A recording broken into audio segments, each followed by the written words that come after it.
37 വർഷം CPM നിരന്തരമായി ഭരിച്ച ഒരു സൊസൈറ്റിയാണ്. ഇപ്പോഴും നിലവിൽ CPM ആണ് ഭരിക്കുന്നത്. പാർട്ടിയോടാണ് കളിക്കുന്നത്, അങ്ങനെ തന്നെ പറഞ്ഞു. നമ്മൾ ഓരോരുത്തരോടും പറഞ്ഞേക്കാൻ പറഞ്ഞു. അവിടെ ചെന്നാൽ കൂടുതലും ഞങ്ങൾക്ക് ധാർഷ്ട്യവും അഹങ്കാരവും ഹുങ്കും ഒക്കെയാണ് കാണേണ്ടി വരുന്നത്. അതുകൊണ്ട് ഞങ്ങൾ അങ്ങനെ പോകാറേ ഇല്ല. ഈ അടിക്കുന്നവന് വേദന അറിയത്തില്ല, അടി കൊള്ളുന്നവനല്ലേ വേദന അറിയത്തുള്ളൂ. അപ്പോൾ അത് നമുക്കല്ലേ അറിയത്തുള്ളൂ. അപ്പോൾ ഈ ഭരണസമിതിക്ക് അതറിയില്ല. ചെങ്ങന്നൂർ താലൂക്കിൽ 7 സഹകരണ സംഘങ്ങൾ ഇതുപോലെ ഇതേ അവസ്ഥ തുടർന്നുകൊണ്ടിരിക്കുകയാണ്. പുതിയ ഭരണസമിതി വന്നതിന് ശേഷം പലിശയോ നിക്ഷേപമോ ഒന്നും കിട്ടുന്നില്ല. നമസ്കാരം. സഹകരണ ബാങ്കുകളെല്ലാം തന്നെ ഇടതുപക്ഷ അനുഭാവ സംഘടനകളുടെ നേതൃത്വത്തിൽ കോടിക്കണക്കിന് രൂപയുടെ അഴിമതിയാണ് നടക്കുന്നതെന്ന് നമുക്കെല്ലാം അറിയാവുന്നതാണ്. ആലപ്പുഴ ജില്ലയിലെ ആല പഞ്ചായത്തിൽ ആല സർവീസ് സഹകരണ ബാങ്കിലും കോടിക്കണക്കിന് രൂപയാണ് നിക്ഷേപകർക്ക് തിരിച്ച് കിട്ടാനുള്ളത്. ഇതേ തുടർന്ന് ഇവർ വർഷങ്ങളായി സമരവും നിയമ പോരാട്ടവും ഒക്കെ നടത്തുകയാണ്. ഇപ്പോൾ ഈ സർവീസ് സഹകരണ ബാങ്കിൽ നിന്നും എത്രത്തോളം രൂപ കിട്ടാനുണ്ട്, അവരൊക്കെ എങ്ങനെയാണ് ദുരിതത്തിലായിരിക്കുന്ന കാര്യങ്ങൾ നമുക്ക് ഇതിൻ്റെ ആക്ഷൻ കൗൺസിൽ ഭാരവാഹികൾ തന്നെ പറഞ്ഞ് നൽകും. ഞങ്ങൾ ഏതാണ്ട് 1.5 വർഷമായിട്ടിപ്പോൾ നിരന്തരമായിട്ട് ഞങ്ങളുടെ അധ്വാനം എല്ലാം ഞങ്ങൾ നിക്ഷേപിച്ചിട്ടുള്ള ഈ സഹകരണ സംഘത്തിൽ പൈസയ്ക്ക് വേണ്ടിയിട്ട് നടക്കുകയാണ്. അപ്പോൾ ഒന്നുകിൽ നമ്മുടെ നിക്ഷേപം തിരിച്ചു തരണം, അതല്ലെങ്കിൽ നമുക്ക് പലിശ. ഇതുകൊണ്ട് ജീവിക്കുന്നത് ഏതാണ്ട് 60-നും 50-നും 70-നും ഒക്കെ വയസ്സിന് മേലുള്ള നിക്ഷേപരാണ് കൂടുതലും. അപ്പോൾ നമ്മുടെ പിരിഞ്ഞ് കിട്ടുമ്പോൾ ഉദ്യോഗത്തിൽ നിന്ന് പിരിഞ്ഞും ഗൾഫിൽ നിന്ന് വന്ന അവരുടെ എല്ലാം കാശാണ്.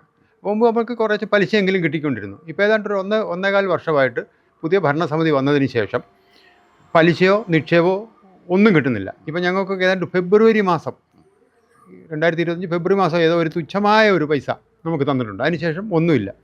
അപ്പോൾ ആ നിലയിലാണ് അങ്ങനെ പോകുന്നത്. ഭരണസമിതി ഏതാ കഴിഞ്ഞ ഇത് ഏതാണ്ട് ഭരണത്തിൽ വന്ന് ആദ്യം തിരഞ്ഞെടുപ്പില്ലാത്ത ഒരു ഭരണസമിതിയാണ്. അതിനുശേഷം തിരഞ്ഞെടുക്കപ്പെട്ട് 37 വർഷം CPM നിരന്തരമായി ഭരിച്ച ഒരു സൊസൈറ്റിയാണ്.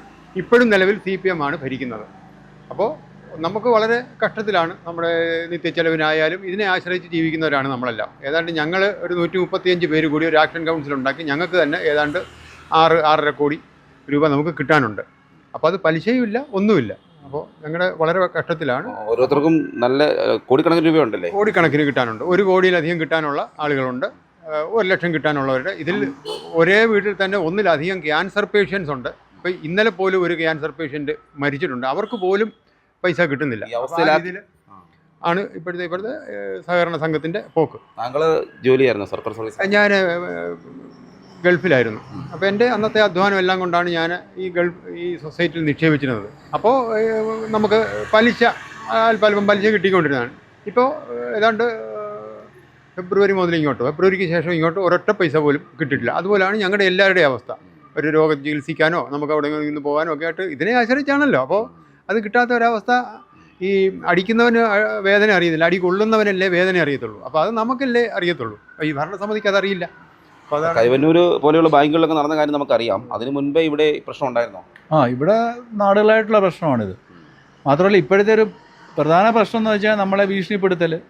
ഇപ്പം നമ്മൾ ഈ ഇടതുപക്ഷത്തെ ബഹിഷ്കരിക്കുക എന്ന് പറഞ്ഞിട്ട് നമ്മളിപ്പോൾ ഒരു ബോർഡുകൾ സ്ഥാപിച്ചു. അത് അന്ന് രാത്രി തന്നെ എല്ലാം പേപ്പറിലൊക്കെ ന്യൂസ് ഉണ്ടായിരുന്നു. ഇപ്പോൾ തെരഞ്ഞെടുപ്പിന്, ഈ പഞ്ചായത്ത് തെരഞ്ഞെടുപ്പിന് രാത്രി തന്നെ എല്ലാം അവർ വലിച്ചൂരി കളഞ്ഞു. മാത്രമല്ല ഞങ്ങളുടെ സെക്രട്ടറി ആയിരുന്നു ജോൺ സാർ, അദ്ദേഹത്തെ റോഡിൽ നിർത്തി ഭീഷണിപ്പെടുത്തി. ഇവിടുത്തെ പഞ്ചായത്ത് പ്രസിഡന്റ് ആയിരുന്ന ആൾ ഭീഷണിപ്പെടുത്തുകയും ഉണ്ടായി. അതായത് മര്യാദയ്ക്ക് പാർട്ടിയോടാണ് കളിക്കുന്നത്, അങ്ങനെ തന്നെ പറഞ്ഞു. നമ്മൾ ഓരോരുത്തരോടും പറഞ്ഞേക്കാൻ പറഞ്ഞു.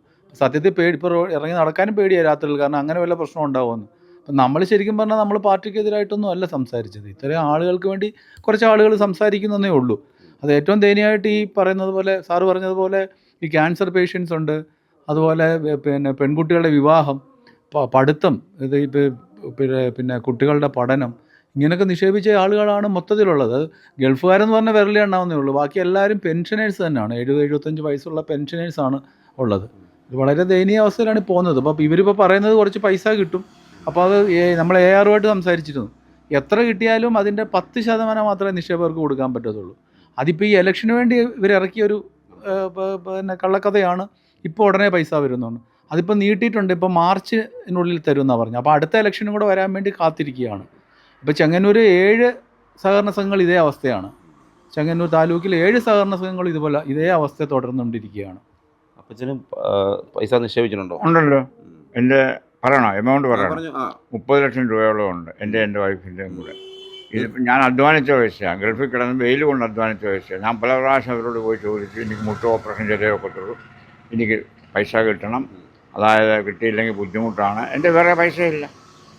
അങ്ങനെ ഇതുവരെ തന്നിട്ടില്ല അവർ. ഇവിടുത്തെ ആദ്യത്തെ സെക്രട്ടറി മുതലുള്ള പ്രശ്നങ്ങളായത്. അദ്ദേഹം അവസാനം ആത്മഹത്യ ചെയ്തു. പേര് പറയണോ? വാസവക്കുറുപ്പ് എന്നാണ് പുള്ളിയുടെ പേര്. അവരൊക്കെ പൈസ തിരിച്ചു മറിച്ചിടാം. അന്ന് ഇവിടെ ഈ ഇപ്പം സെപ്റ്റംബർ 29 ജയിച്ച സമയത്ത് ഇവർ പറഞ്ഞത്, അന്നത്തെ ഏരിയ സെക്രട്ടറി ശശികുമാർ പറഞ്ഞത്, 1 മാസത്തിനകത്ത് നിങ്ങളുടെ പൈസയെല്ലാം ഞങ്ങൾ തരുമെന്നാണ്. 1 മാസം കഴിഞ്ഞ് 1 കൊല്ലം 1.5 കൊല്ലമായി ഇവരെ കിട്ടിയിട്ടില്ല.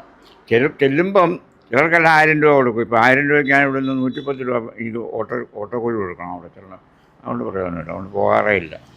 ഇത്രയേ ഉള്ളൂ എനിക്ക് പറയാനുള്ളത്. എത്രയും പെട്ടെന്ന് പൈസ കിട്ടുക. അതുപോലെ തന്നെ ഇനിയുള്ള ഭരണസമിതി ഗവൺമെൻറ്റിന് പറയാനുള്ള ഒരു കാര്യം, ഓരോ സഹകരണ സംഘത്തിലെ ഭരണസമിതിയിൽപ്പെട്ട ആൾക്കാരും 5 ലക്ഷം രൂപ വീതം ഡിപ്പോസിറ്റ് ചെയ്യണം. അപ്പോൾ അവർക്ക് പൈസ ഉത്തരവാദിത്തം വരുമല്ലോ. അത് ചെയ്യാത്തതാണ് ഇവിടുത്തെ ഏറ്റവും വലിയ പ്രശ്നം. ഞാനും എൻ്റെ വിയർപ്പിൻ്റെ വിലയായ 23 ലക്ഷത്തോളം രൂപ ആല സൊസൈറ്റിയിൽ നിക്ഷേപിച്ചിട്ടുണ്ട്.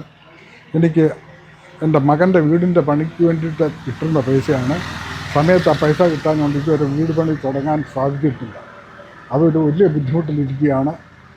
ഞങ്ങൾ പൊതുവെ അവിടെ ചെന്നാൽ കൂടുതലും ഞങ്ങൾക്ക് ധാർഷ്ട്യവും അഹങ്കാരവും ഹുങ്കും ഒക്കെയാണ് കാണേണ്ടി വരുന്നത്. അതുകൊണ്ട് ഞങ്ങൾ അങ്ങനെ പോകാറേ ഇല്ല. പൈസ കിട്ടിയാൽ തന്നെ ഞങ്ങൾക്കാർക്കും തരുന്നില്ല. അത് വല്ലാത്ത അവസ്ഥയിലായിരിക്കുകയാണ്. നിങ്ങൾ കോടതിയെ സമീപിച്ചില്ലായിരുന്നു? കോടതിയെ സമീപിച്ചപ്പോൾ ഇതുവരെ കേസിൻ്റെ ഫൈനലൊന്നും ആയിട്ടില്ല. ഇവിടെ അത് പ്രസിഡൻറ്റിന് ഇവിടെ നോട്ടീസ് വന്നിട്ടുണ്ട്. എൻ്റെ ഉദ്ദേശം അവർ പോയി നോണ്ടെന്നുള്ളതാണ്. മറ്റു വിവരങ്ങളൊന്നും അറിയത്തില്ല. അഡ്വക്കേറ്റിനെ കോൺടാക്ട് ചെയ്യാറുണ്ട്. അഡ്വക്കേറ്റ് പറയുന്നത് പെൻഡിങ്ങിൽ കിടക്കുകയാണ് കേസെന്നാണ് പറയുന്നത്. സമരപരിപാടികളൊക്കെ സംഘടിപ്പിച്ചിരുന്നു. പക്ഷേ അതിനകത്തൊരു സാങ്കേതിക പ്രശ്നമുള്ളത്, ഇതൊരു ധനകാര്യ സ്ഥാപനമാണ്. അപ്പം നമ്മൾ അവിടെ പോയി നിരന്തരമായിട്ട് ഇങ്ങനെ സമരം ചെയ്താൽ ഇവർക്ക് തന്നെ ഒരു പക്ഷേ നമ്മളെ കേസിൽ കൊടുക്കാം. നമ്മൾ ധനകാര്യ സ്ഥാപനത്തിൽ കയറി അക്രമം കാണിച്ചെന്നൊക്കെ. അപ്പോൾ അങ്ങനൊരു എങ്കിലും ഞങ്ങൾ 30 വരെ ഞങ്ങളോട് മാർച്ച് 30 വരെ. ഇപ്പോൾ ഒരു പ്രത്യേകത എന്ന് പറഞ്ഞാൽ, മുമ്പ് നമുക്ക് ഈ FD പുതുക്കി തരുമായിരുന്നു. ഇപ്പോൾ അവർ പുതുക്കുന്നുമില്ല.